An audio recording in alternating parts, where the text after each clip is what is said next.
Divisibility test means number is divisible by 2 कधी असणार आहे, डिव्हिजिबल बाय 3 कधी असणार आहे, डिव्हिजिबल बाय 4 कधी असणार आहे.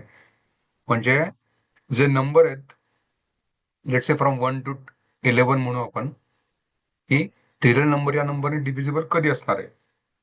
तर ह्याला म्हणणार आपण टेस्ट ऑफ डिव्हिजिबिलिटी. एक शीट शेअर केलेली आहे, ती शीट रेफर करायची आहे.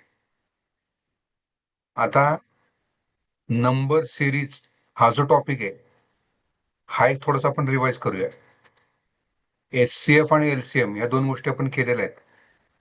एचसीएफ ला आपण म्हणतो हायएस्ट कॉमन फॅक्टर किंवा ग्रेटेस्ट कॉमन डिवायझर म्हणून त्याला, आणि एलसीएम जो आहे that is a least common multiple. Method to calculate LCM HCF म्हणजे 2 नंबर 3 नंबर असतील तर एलसीएम कसा काढायचा, एचसीएफ कसा काढायचा. याचे पण आपण व्हिडिओ शेअर केलेला आहे. व्हिडिओ इन द सेन्स आपण जे लेक्चर घेतलं त्याचा रेकॉर्डेड व्हिडिओ होता. तर ती एक मेथड लक्षात ठेवायची आहे, method regarding finding the LCM आणि एचसीएफ. फास्ट ट्रॅक टेक्निक हे सोपं आहे, म्हणजे काय तुम्हाला ट्रिक्स आहेत, ते ट्रिक्स वापरायचे त्या दोन्ही एलसीएम एचसीएफ साठी. आता जो टॉपिक आपण घेणार आहे बेसिकली, की सिंपल आणि डेसिमल फ्रॅक्शन म्हणजे काय. तर आपण डायरेक्टली त्या टॉपिककडे जाऊया, सिंपल आणि डेसिमल फ्रॅक्शन. म्हणजे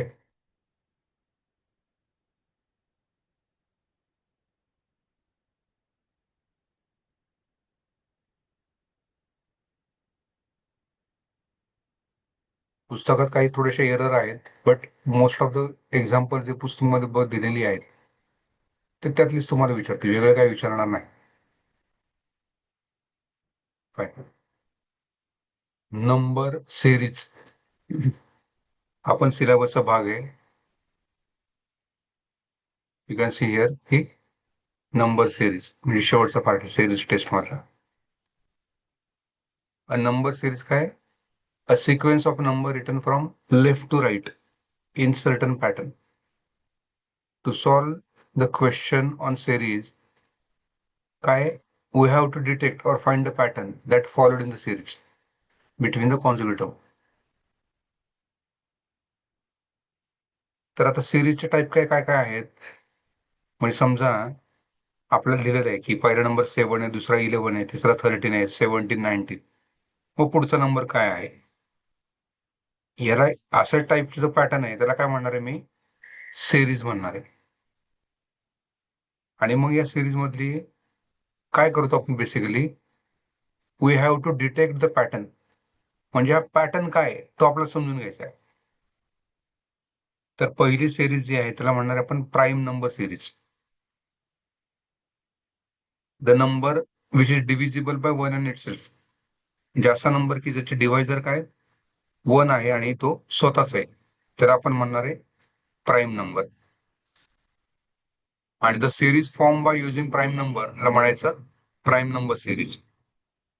म्हणजे एक सिरीज दिलेली आहे, 7 हा प्राईम आहे, 11 हा प्राईम आहे, 13 हा प्राईम आहे, 17 हा प्राईम आहे, 19 हा प्राईम.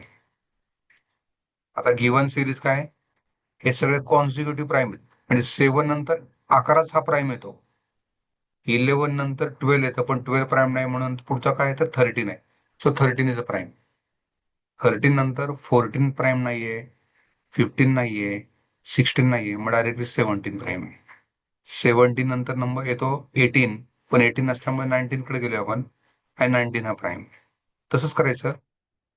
19 नंतरचा नंबर काय आहे तर 20 आहे, तर 20 हा प्राईम नाहीये. का नाहीये तर 20 चे डिवायझर काय आहेत, 1 आहे, 2 आहे. म्हणजे 1 आणि 20 सोडून जर डिवायझर असतील तर आपण प्राईम म्हणणार नाही, म्हणून 20 प्राईम नाही. 21 पण प्राईम नाहीये, कारण 21 चे डिवायझर 1 आहे, 3 आहे, 7 आहे, त्यामुळे 21 पण नाही. 22 चा डिवायझर काय तर 2 आहे आणि 11 आहे, त्यामुळे 22 is also not a prime. Next number 23. 23 चे डिवायझर काय आहेत 1 आणि इटसेल्फ आहे, म्हणून 23 प्राईम आहे. म्हणून नेक्स्ट टर्म जी आहे तर ती काय आहे तर 23 आहे. आता एक सिरीज दिलेली आहे, काय 3 दिलेला आहे, नंतर 7 दिलेला आहे, नंतर 17 दिलेला आहे, नंतर 31 दिलेला आहे. आता हे नंबर जर आपण बघितले तर काय केलं ह्यांनी की every next prime number takes place keeping 1 2 3. म्हणजे 3 नंतरचा प्राईम कुठला आहे तर 5 आहे, तर 5 सोडून दिलेला आहे. 7 नंतरचा प्राईम कुठला आहे तर 7 नंतरचा प्राईम आहे 11, वरती लिहिलेला आहे आपण. हा जो पॅटर्न आहे तर तो पॅटर्न थोडासा समजून घेऊया. Fine. तर 3 नंतरचा प्राईम आहे 5, की जो त्यांनी ड्रॉप केलेला आहे. 5 नंतरचा प्राईम आहे 7, 7 नंतरचा प्राईम आहे 11 आहे, 13 आहे आणि 17 आहे. म्हणजे काय केलेलं आहे त्यांनी, पहिल्यांदा दोघांमध्ये एक नंबर ड्रॉप केलेला आहे, पुढचा लिहिताना 2 नंबर ड्रॉप केलेले आहेत. 17 नंतरचा प्राईम बघायचा तर तो कुठला आहे तर 19 आहे. 19 नंतर कुठला आहे तर 23 आहे. 23 नंतर 24 नाहीये प्राईम, 25 नाहीये, 26 नाही, 27 नाही. मग तुम्हाला येतो 29 येत. तर सिरीज मध्ये काय केलेलं आहे, 3 लिहिलेलं आहे, त्याच्यामुळे 3 घेतलेला आहे. 7 घेतला आपण, नंतर हे 2 ड्रॉप केले म्हणजे 17 घेतला, नंतर हा पण ड्रॉप करायचा, हा ड्रॉप करायचा, हा ड्रॉप करायचा आणि 31 लिहायचं. म्हणजे काय केलं त्यांनी, every next prime number take place keeping 1, म्हणजे 1 स्किप केलेला आपण, 2 हे 2 स्किप केलेले आहेत, 3 तर हे 3 स्किप केलेले आहेत, आणि ह्याच्या पुढचं काय करणार आपण 4 स्किप करणार. 31 नंतर काय तो प्राईम तर 32 नाहीये, 33 नाहीये, 34 नाहीये, 35 पण प्राईम नाहीये, 36 नाहीये. मग येतो तुमचं 37. 37 नंतर काय येतो 38 नाहीये, 39 पण प्राईम नाहीये, 40 पण नाहीये. मग तुम्हाला येतो 41 की जो प्राईम आहे. 42 नाहीये, मग 43 हा प्राईम आहे. आपण आता किती स्किप करणार आहेत, आपण 4 स्किप करणार. नंतर 44 पण प्राईम नाहीये, 45 पण नाहीये, 46 नाहीये. मग येतो तुमचा नंबर 47. नंतर 48 नाहीये, 49 नाहीये, 51 प्राईम नाहीये, 51 पण नाहीये, 52 नाहीये. मग येतो तुमचं 50. म्हणजे आपण किती ड्रॉप करणार आहे, 1 2 3 आणि 4. म्हणजे 4 जर हे ड्रॉप केले तर जो पुढचा येतो तो म्हणजे 53 आहे. म्हणून आपला आन्सर काय आहे तर 53. म्हणजे सिरीज मध्ये अशा टाईपचे क्वेश्चन आहेत की मिसिंग टर्म जे ती फाइंड करायची. म्हणजे एकतर अगोदरची टर्म विचारतील किंवा नंतरची टर्म विचारतील, की जे आपल्याला मिसिंग म्हणून आपल्याला सांगितलेली असेल की ती फाइंड करायची. फाईन. सो आता 2 सिरीजचे ऍडिशन कसं करायचं. So the series in which next term is obtained by adding a specific number to previous term is known as addition series. म्हणजे एक सिरीज आपल्याला दिलेली आहे 2 6 10 14 22. काय म्हणते, find out the missing term. आता या सिरीज मधली मिसिंग टर्म जी ती आपल्याला कॅल्क्युलेट करायची. थोडस बघितलं तर काय, 2 मध्ये जर 4 ऍड केले तर 6 मिळतात, 6 मध्ये 4 ऍड केले की 10 मिळतात, 10 मध्ये 4 ऍड केले की 14 मिळतात. व 14 मध्ये किती ऍड केले की पुढचा नंबर काय येणार तर हा इथे 18 येणार वगैरे, आणि 18 मध्ये 4 ऍड केले की 22 मिळतात. म्हणजे आपली मिसिंग टर्म काय झाली तर ही 18. याला म्हणणार आपण ऍडिशन सिरीज, की नंबर काय करायचा ऍड करत जायचा आहे, तुम्हाला पुढची टर्म मिळेल. म्हणजे 2 मध्ये 4 ऍड केला की 6 मिळाले, 6 मध्ये 4 ऍड केला की 10 मिळालेले. म्हणजे जो ऍड करणार आहे तो फिक्स आहे. दुसरी सिरीज बघतो आपण, difference series. Difference series are decreasing order series in which next term is obtained by subtracting a fixed or specific number from previous term. Same type of question. आता काय, find out missing term in the series. म्हणजे 108 मधनं आम्ही किती minus केले की 99 येतात, तर 9. 99 मधनं 9 मायनस केले की 90 येतात. 90 मधनं 9 मायनस केले की 81 येतात. 81 मधून जर मी 9 मायनस केले तर मला किती मिळणार आहे? 72 मिळणार आहे. त्यामुळे मिसिंग टर्म काय झाली तुमची? 72. क्वेश्चन फार सोपे असणार, तुम्हाला क्वेश्चन अवघड नाहीत. म्हणजे ऍज फार ॲज हा जो ओई आहे की जो तुम्हाला कॉम्पिटेटिव्ह साठी पण उपयोगी पडणार आहे. तिसऱ्या टाईपची सिरीज आहे, तर आपण म्हणणार आहे डिफरन्स सिरीज. डिफरन्स सिरीज म्हणजे काय की डिक्रीजिंग ऑर्डर सिरीज, म्हणजे नंबर काय होतं, कमी कमी होत जातं. In which next term is obtain by subtracting a fix or specific number from previous. हा, आता आपण तेच एक्झाम्पल घेतलेले आहे डिफरन्स सिरीज की 9 फक्त मी मायनस करत गेलो की मला मिसिंग टर्म मिळाली शेवटी की 72. त्यामुळे डिफरन्स सिरीज लक्षात ठेवा. आता मल्टिपल सिरीज, मल्टिपल म्हटले की मल्टिप्लिकेशन आहे. So when each term of the series म्हणजे is obtain by multiplying a number with the previous term, then the सिरीजला म्हणणार आपण multiplication series. Number which is multiplied to consecutive term can be fix or variable. Question आहे की find out missing term. 4 आहे, 8 आहे, 16 आहे, 32, 64 आणि 256 missing term विचारलेली. 4 चे डबल केलं की 8, 8 चे डबल केलं की 16, 16 ला 2 ने मल्टिप्लाय की 32, 32 ला 2 ने मल्टिप्लाय की 64. म्हणजे पुढचा जो नंबर येणार आहे तो कसा आहे की 64 ला फक्त 2 ने मल्टिप्लाय करायचं म्हणजे 128. दुसरं एक्झाम्पल आहे 5 वरना 20 आलेले. कसे आले तर 5 ला 4 ने मल्टिप्लाय केले, 20 ला 4 ने मल्टिप्लाय केलं की 80 मिळणार आहे, 80 ला 4 ने मल्टिप्लाय केलं की 320 आणि 320 ला काय करायचंय 4 ने मल्टिप्लाय करायचंय, तर 1280 हा नंबर आपल्याला मिळेल. अशा टाईपच्या सिरीज म्हणणार मी मल्टिपल सिरीज, म्हणजे term obtain by multiplying a number with previous term. जसं मल्टिप्लिकेशन करतो तसं आपण डिव्हिजन करणार आहे, त्याला म्हणायचं division series. Division series are those in which the next term is obtain by dividing the previous term by a number. म्हणजे समजा ही सिरीज दिलेली आहे, काय 10,080, 1440, 240, शेवटी 12 आणि 4. काय प्रत्येक याच्यामध्ये की 10080 जर मी या नंबरने डिवाइड केलं ना तर मला 7 मिळणार आहे. तसंच 1440 240 डिवाइड केलं की 7 मिळणार. म्हणजे 7 हा नंबर आहे की जो डिवाइड करतो प्रत्येकाला. त्यामुळे दिस डिवाइडेड बाय 7 म्हणजे हा नंबर मिळाला. दिस डिवाइडेड बाय 7 म्हणजे 240 मिळाला. तर 240 ला काय करणार मी आता, सॉरी 6, म्हणजे कमी कमी करत चाललोय आपण, फिक्स नाही केलं, व्हेरिएबल पण वापरलेलं आहे. म्हणजे ह्याला 7 ने डिवाइड केलं की 1440 आहे आणि 1440 ला कुठल्या नंबरने डिवाइड केले की मला काय मिळणार, तर 6 ने डिवाइड केलं की 240 मिळणार. म्हणजे हे कॅल्क्युलेशन जर करायचं असेल तर तुम्ही या प्रकारे करू शकता की 10080 डिवायडेड बाय काय करायचं पहिल्यांदा 1440 करायचं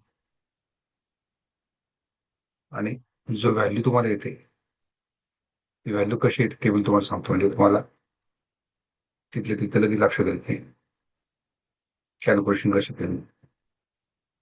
सो 10080 डिवायडेड बाय 1440. कारण हे दोन्ही नंबर मी का घेतले, कारण हे आपल्या सिरीजचे टर्म्स आहेत. किती आले, 7 आले. म्हणजे डिव्हिजन जी आहे ती आपण काय करायचे, कॅरी आउट करायची. म्हणजे नुसतं हे दिलेलं आहे म्हणून आपण करत नाही, आपण डिव्हिजन कॅरी आउट केली म्हणून 7 मिळालेलं आहे. तसंच 1440 240 डिवाइड केलं की 6 मिळणार आहे. आणि शेवटी मग फक्त या फॉर्म मध्ये लिहायचं की दिस अपॉन 7, दिस अपॉन 6, दिस अपॉन 5, दिस अपॉन 4. म्हणजे दिस अपॉन 5 केल्यावरती कुठला नंबर येतो, तर 48 येतो. म्हणजे आपला आन्सर काय, तर 48 आहे. आणि हा 12 काय येतो, तर 48 ला 4 ने डिवाइड केले. So your answer is what, it is 48. एक मिनिट.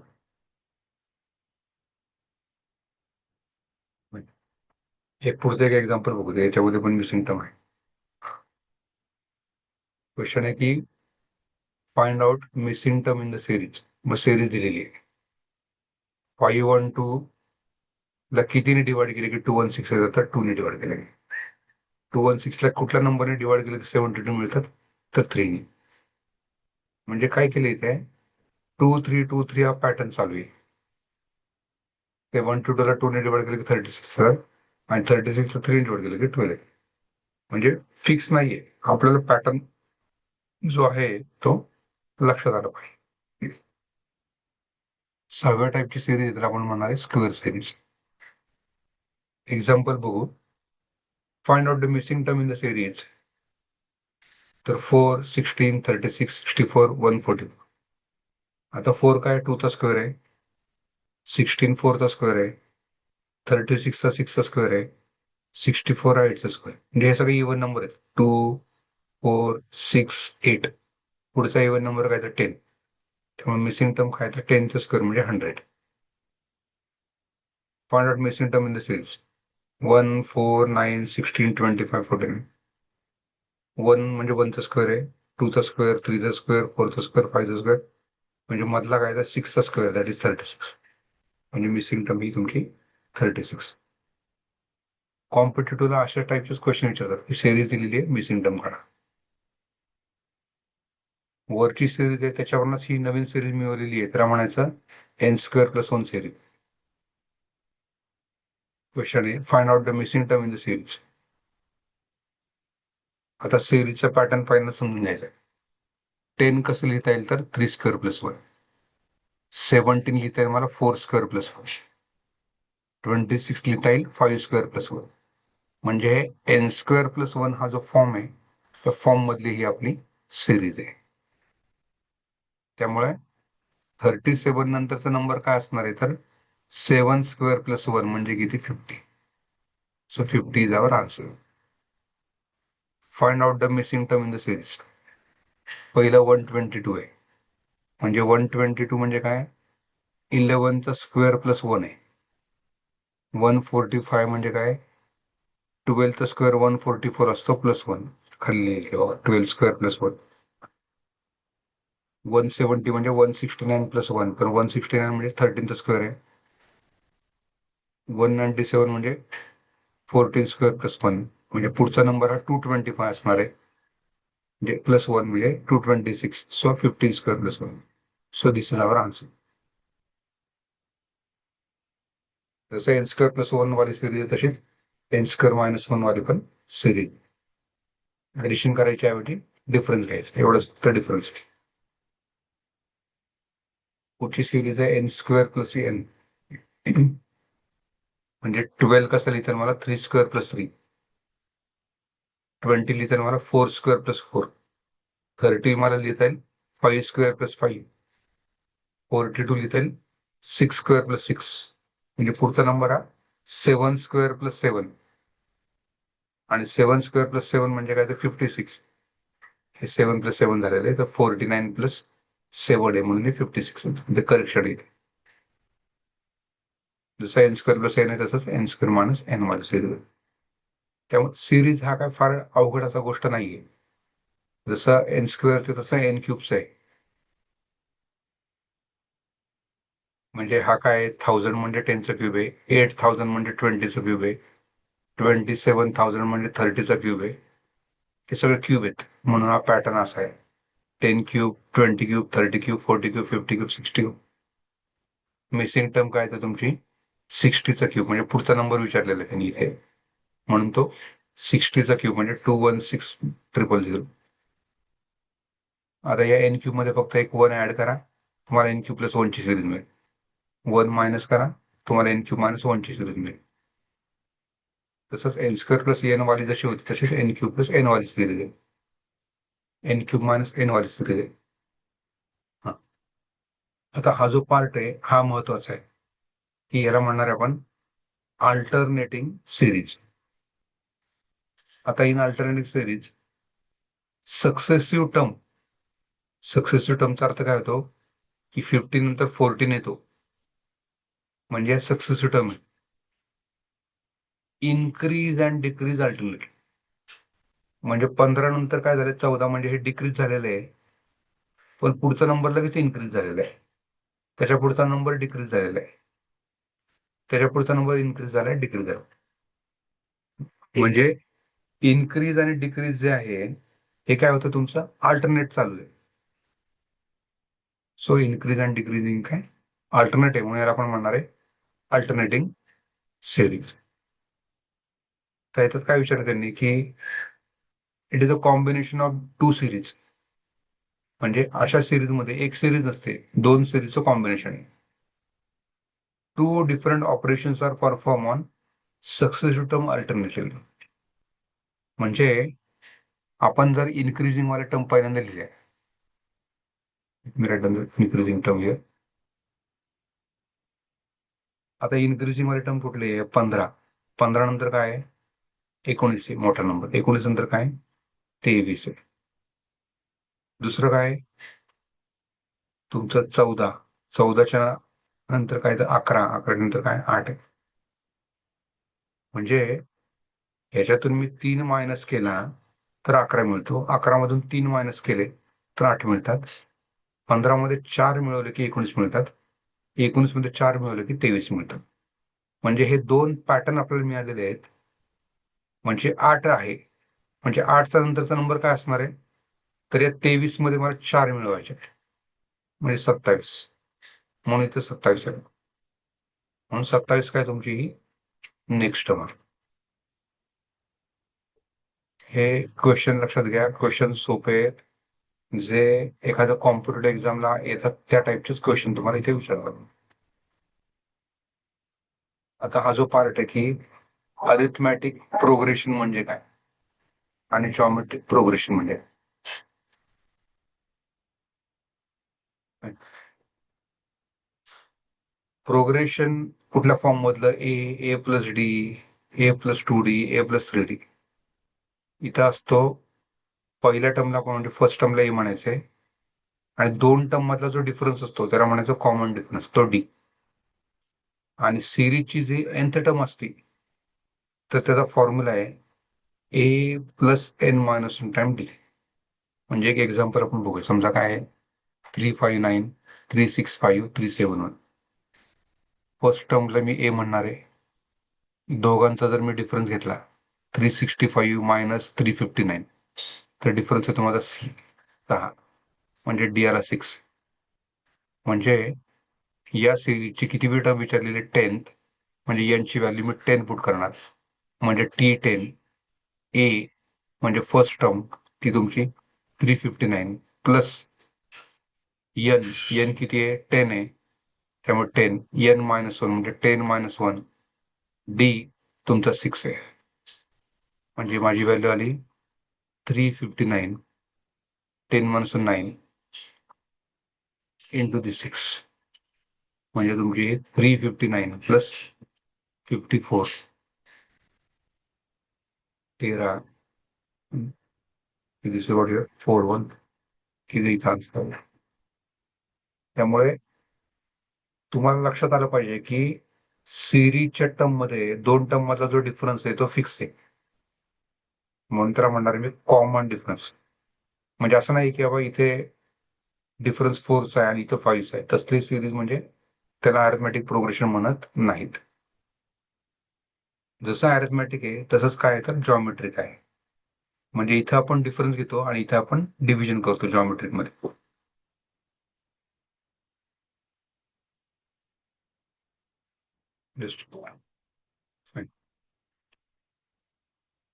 तर 7, 14, 28, म्हणजे 14ला जर मी 7 ने डिवाइड केलं तर मला 2 येतो.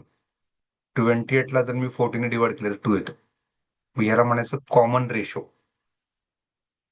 म्हणजे पुढची term divided by previous term केलं की जी व्हॅल्यू येते त्याला कॉमन रेशो, म्हणजे त्याला आर म्हणायचं.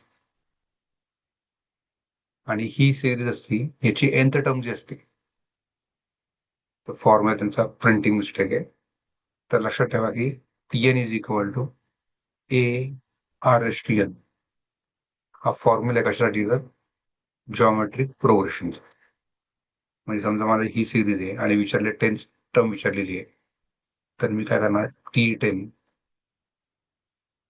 ए म्हणजे माझी फर्स्ट टर्म आहे ती 7 आहे, तर 7 नंतर माझा कॉमन रेशो आहे की जो 2 आलेला आहे आणि रेस्टू म्हणजे 2:10. सॉरी n-1 केले मी, ठीक आहे. म्हणजे हे माझं 10-1, सो माझी व्हॅल्यू आली 7 × 2⁹. आता 2⁹ तुम्हाला काढता येईल. कसं काढायचं, तर 2चा स्क्वेअर म्हणजे 4, 4 म्हणजे दिस इज बेसिकली 2 स्क्वेअर म्हणजे तुमचा 4 आहे. याला परत मी 2 ने मल्टिप्लाय केली मला 8 मिळणार आहे. तो म्हणजे तुमचा 2 क्यूब आहे. 2 क्यूब × 2 क्यूब म्हणजे 64. म्हणजे 2⁶ व्हॅल्यू किती आहे, 64 आहे. आणि तुम्हाला 2:9 पाहिजे म्हणजे 64 × 8 करायचे. 8 4 जार 32, 8 6 जार 48 आणि प्लस म्हणजे 512. 512 इंटू तुमचा 7 केला की तुम्हाला तुमचा हे आन्सर मिळेल. कॅल्क्युलेशन लक्षात घ्या, हे नॉर्मल आहे. ते फक्त व्यवस्थित करा की जेणेकरून जे फिक्स मार्क आहेत ते तुम्हाला मिळते. कुठले क्वेश्चन विचारतील तर आता ह्या टाईपचे क्वेश्चन आहे किंवा सिरीज दिलेली आहे, नेक्स्ट टर्म काय 12 नंतर 24 आहे, 24 नंतर 72 आहे, म्हणजे 12 2 जार 24, 24 3 जार 72 आणि 74 4 जार 144. सॉरी 72 2 जार 144. म्हणजे डबल केलेलं आहे. फक्त काय पहिल्याचं डबल 24 आले, पण 24 नंतर 72 करताना काय केलं, ट्रिपल केलेलं आहे. इथे डबल केलेलं आहे म्हणजे पुढे काय करायचं, ट्रिपल करायचं. म्हणजे लक्षात आलं पाहिजे की हे अल्टरनेट आहे. पहिल्यांदा डबल नंतर टिबल, डबल नंतर परत टिबल, म्हणून 144 × 3 म्हणजे 432 तुमचा answer. What should come in place of the question mark. 92 आहे, त्याच्यानंतरचा नंबर विचारलेला आहे 46 आहे, 69 आहे, 138 आहे, 345 आहे.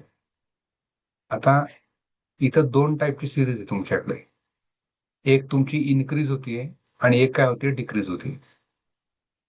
म्हणजे 92 डिक्रीज होऊन काय होणार, 46 आले, म्हणजे हाफ आले इथे. 46 × 146. 46 ला काय केलेलं आहे, 1/2 म्हणजे काय, हा तुमचा 3/2. 3/2 मल्टिप्लाय केलं की 69 येतं. आणि 69 2 जा किती येतं, तर 138. मग 138 इंटू काय करायचं, 5/2 करायचं.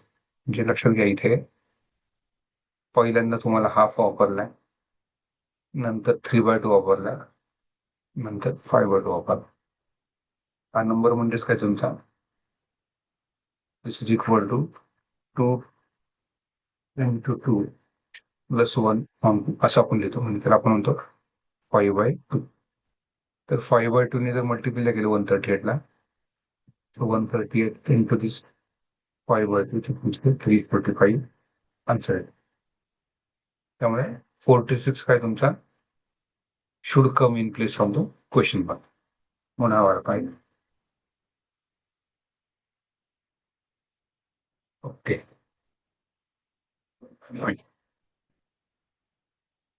टाईप काय, find the wrong term. Same आहे, सिरीजचे क्वेश्चन आहे, रॉंग टर्म विचारलेली आहे. जेवढे पॅटर्न आहेत, म्हणजे एन ची सिरीज आहे, n² ची सिरीज आहे, n³ ची सिरीज आहे, n² + 1 ची सिरीज आहे, n² - 1 ची सिरीज आहे, n³ + 1 ची सिरीज आहे, n³ - 1 ची सिरीज आहे, n² + n ची सिरीज आहे, n² - n ची सिरीज. जे पॅटर्न सिलेबस मध्ये आहेत त्या पॅटर्नचेच एक्झाम्पल तुम्हाला विचारतील, वेगळं एक्झाम्पल कोणीही विचारणार नाही. सो सिरीज टेस्ट, त्याच्यामध्ये odd man out and series completion. Completion म्हणजे सिरीज कम्प्लीट कर, या टाईपचे क्वेश्चन तुम्हाला या प्रकारे विचारतात. ऍव्हरेज काढायचा, पर्सेंटेज काढायचं, ते थोडेसे सांगतो, म्हणजे तेही लक्षात घ्या की what is, how to find out the average आणि पर्सेंटेज. प्लेंटी ऑफ एक्झाम्पल आहेत. तुम्ही फक्त एक्सरसाइज म्हणून जरी ट्राय केली तरी सुद्धा तुमचं बऱ्यापैकी त्यात प्रॅक्टिस होईल. हा पार्ट आपण केलेला आहे सेफ आणि LCM.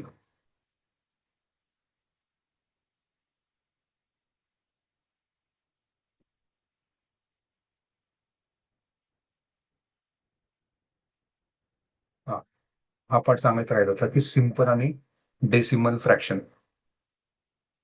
A digit is A P upon Q form मध्ये लिहिता येतं की जिथे क्यू काय हा नॉट इक्वल टू 0.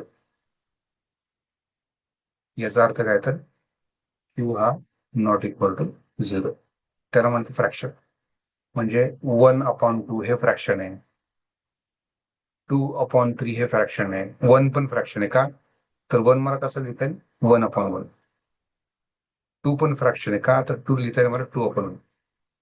म्हणजे खालचा नंबर काय पाहिजे, नॉन झिरो पाहिजे, त्याला म्हणायचं फ्रॅक्शन. हे पी इज कॉल्ड न्यूमरेटर. म्हणजे पी अपॉन क्यू हे जे फ्रॅक्शन आहे या पी ला म्हणायचं न्यूमरेटर. आणि हा जो क्यू आहे त्याला म्हणणार मी डिनॉमिनेटर. सो न्यूमरेटर लक्षात ठेवा, डिनॉमिनेटर लक्षात. म्हणजे 3/5 हा फ्रॅक्शन आहे की त्याच्यामध्ये 3 हा न्यूमरेटर आहे, 5 हा तुमचा डिनॉमिनेटर आहे. आता when a unit is divided into any number of equal parts then these parts are termed as fraction of unit. म्हणजे 1 आहे त्याला मी 2 ने डिवाइड केलं तर 1/2 म्हणजे 1 चे 2 पार्ट झालेले आहेत, तर त्याला म्हणणार मी fraction of the unit. So 1 is to be divided into 2 equal parts, then 1 is divided by 2. It is represented by 1/2.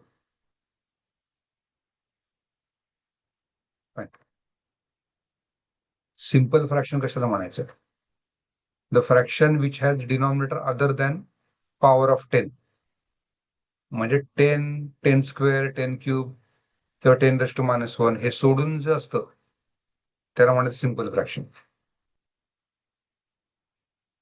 आता काय, एक असतं प्रॉपर, दुसरं असतं improper. Wien numerator is less than denominator, म्हणजे वरचा नंबर हा खालच्यापेक्षा लहान असेल तर त्याला म्हणायचं प्रॉपर, आणि वरचा नंबर हा खालच्यापेक्षा मोठा असेल तर त्याला म्हणायचं इम्प्रॉपर.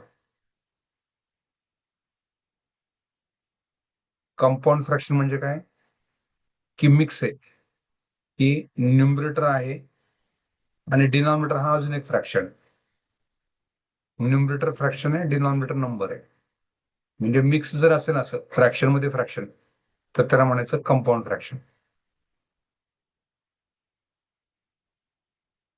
क्वेश्चन विचारतील बाबा इनवर्स फ्रॅक्शन कसं काढतात. दिलेलं फ्रॅक्शन 3/8 असेल तर त्याचं उलट करायचं 8/3, त्याला म्हणायचं इनवर्स फ्रॅक्शन. आणि मगाशी तुम्हाला मी सांगितलं होतं की मिक्स फ्रॅक्शन म्हणजे 3/2/5. याचा अर्थ काय होतो, ही जी टर्म आहे ही जी अशी लिहिलेली आहे 3/2/5, तर बेसिकली काय, याचं मल्टिप्लिकेशन करायचं आणि याच्याशी ऍड करायचं. So this is 3 into 5 plus 2/5. म्हणजे हे तुमचं मिक्स फ्रॅक्शन आहे की ज्याला तुम्ही काय करू शकता, इम्प्रॉपर फ्रॅक्शन मध्ये कन्वर्ट करू शकता. म्हणजे 15 + 2 17, 17/5. न्यूमरेटर हा डिनॉमिनेटर पेक्षा मोठा आहे म्हणून याला म्हणणार आहे मी इम्प्रॉपर फ्रॅक्शन. कंटिन्युअस फ्रॅक्शन हे लक्षात घ्या, ही टाईपचे एक्झाम्पल आहेत ना, ही सगळी कॉम्पिटेटिव्ह एक्झामला विचारतात की याची व्हॅल्यू काय आहे, अशी जी टर्म आहे याची व्हॅल्यू काय आहे. तर त्यास आपल्याला कळायला पाहिजे की फ्रॅक्शन म्हणजे काय आणि त्याचा टाईप काय आहे, की जेणेकरून एक्झाम्पल जे ते वर्कआउट करता येईल. Decimal fraction, if the fraction has denominator in the power of 10. म्हणजे हा जो डिनॉमिनेटर असतो हा 10च्या पॉवर मध्ये जर असेल तर त्याला म्हणायचं डेसिमल फ्रॅक्शन. म्हणजे 1/10 काय, तर 0.1. 10th पार्ट ऑफ 6 म्हणजे 6/10 म्हणजे 0.6. म्हणजे एखादा क्वेश्चन जर तुम्हाला विचारलं की व्हॉट इज 10 पार्ट ऑफ 6, तर लक्षात ठेवा it is 6/10. What is 10 part of 2, तर काय करणार 2/10 म्हणजे 0.2. To convert decimal fraction into vulgar fraction, place 1 in the numerator under the decimal point. म्हणजे 0.23 आहे. त्याला काय करायचं, मला प्रॉपर फ्रॅक्शन मध्ये लिहायचं. तर मी काय करणार, पॉईंट नंतर किती नंबर आहेत, 2. त्याच्यामुळे 1च्या खाली 2 झिरो लावायचे. पॉईंट नंतर किती नंबर, 4. तर 1ला 4 झिरो लावायचे.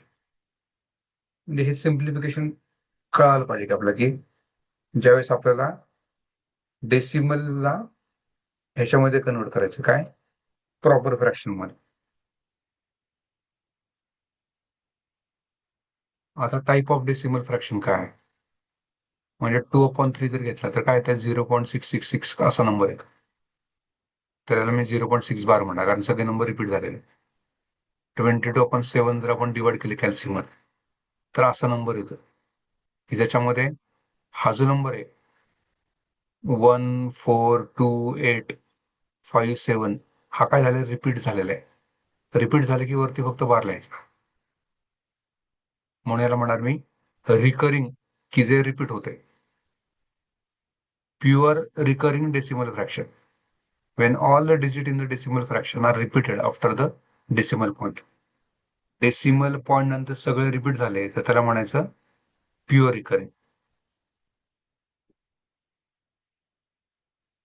प्युअर रिकरिंगला काय म्हटलंय त्यांनी, की सिम्पल मध्ये कन्वर्ट जर करायचं असेल, write down repeated digit only once in the numerator. Repeat काय झालं, 3, तो न्युमरेटर लिहायचा. And place as many nines in the denominator as number of that's reenter. म्हणजे इथे किती 3 आहे ना, म्हणून मी फक्त एकच 9 प्लेस केला, म्हणून 3/9 म्हणजे 1/. Since there is only one repeated digit, एकच होता म्हणून आपण 9 एकच प्लेस केलं आहे. Only single 9 is place. 2 repeat झाले असते ना तर आपण 2 केले असते. म्हणजे समजा हा 99 आहे, का 99 आपण टाकलाय, कारण 2 रिपीट झालेले. There are only 2 repeated digits, so खाली 2 9 प्लेस केले.